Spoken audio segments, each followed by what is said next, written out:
Get ready. Start.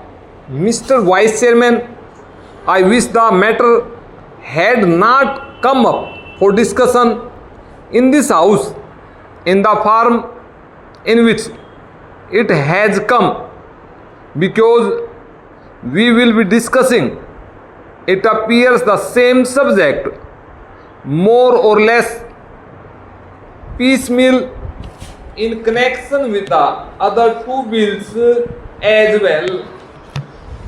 What was necessary for the government in this connection was to provide for a general discussion on the report of the Finance Commission, the kind of thing that we have on such reports, and after hearing the views of the members here, they should have formulated a bill. Even if they had formulated the bill earlier, the bill should have been preceded by discussion on the report. It would then have given us an opportunity of dealing with this rather important subject in our public finance and indeed in our national life. But now we are asked to treat this matter piecemeal and deal with the bill as it comes separately. I say, sir, this would not seem very fair. It is true that we have had two other reports of the Finance Commission and that we have had certain opportunities of discussing the issues raised by the Finance Commission on previous occasions. But that should not have precluded a thorough discussion of the third report, more especially after the experience of the 2-5 plans and generally also after the experience of the states in the matter of public finance and as regards relations between the states and the center. All I can say is that the government does not understand the magnitude of the problem or the urgency or the seriousness of the issues involved. It is possibly because they think that all the state governments are under their control and that the state governments would toe the line. Whatever is laid down from here. Suppose, sir, today a number of states had been outside the control of the same party which controls the central government, problems would have become acute because conflicts between the state governments controlled by certain other parties and those controlled by the Congress party which controls the central government would have arisen, sharply calling for a thorough discussion and mutual consultation in a different way. Once they can get past whatever they like, and also once it is passed, the states will more or less accept without any protest the dispensation of the central. Para. Now that the bill is before us, we have to speak on this subject rather on the general themes. Yet I would like to make certain general observations in this connection, because the basis of the bill is the report of the Third Finance Commission.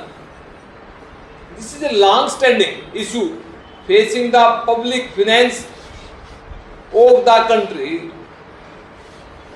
Those who have studied economics will know well how this matter had come up even during the British time, when we did not have either independence or any kind of autonomy in the states in that setup.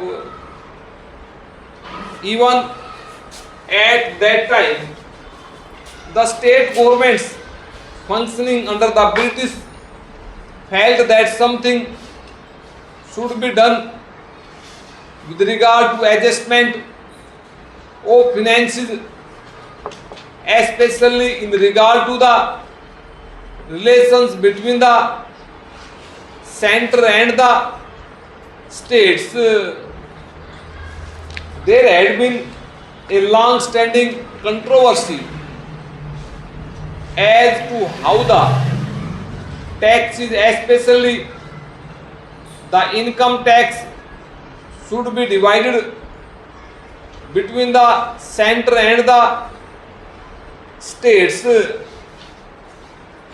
I do not deny the existence of the controversy, and this controversy is not easy to resolve.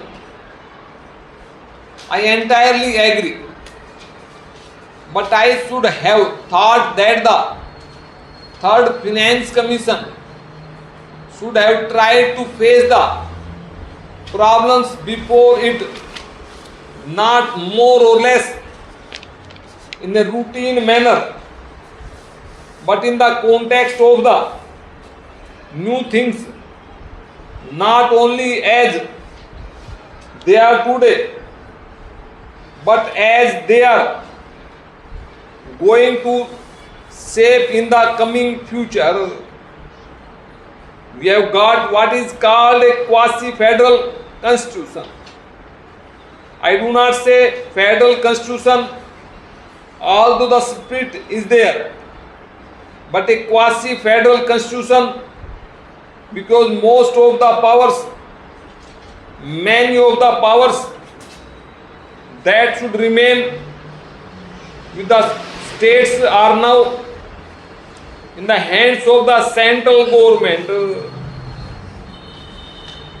Therefore, in that way, it is more unitary in character than federal. At the same time, structurally speaking, we have got the state assemblies, legislatures, state bodies, and so on. They function more or less in the same way. But if you go a little deeper into the affairs, it would immediately lead you to think that the states do not have any substantial real power, especially in the matter of finance. Perhaps at the time when the constitution was framed, this aspect did not figure very much in the minds of the makers of the constitution. We had just become free, and the concept of welding India into a solid nation was uppermost in the minds of those people who framed the constitution and all others as well. In that background, it was quite understandable that it should be the dominant thought as to how to put the different segments of our country into a whole, namely the Indian Union.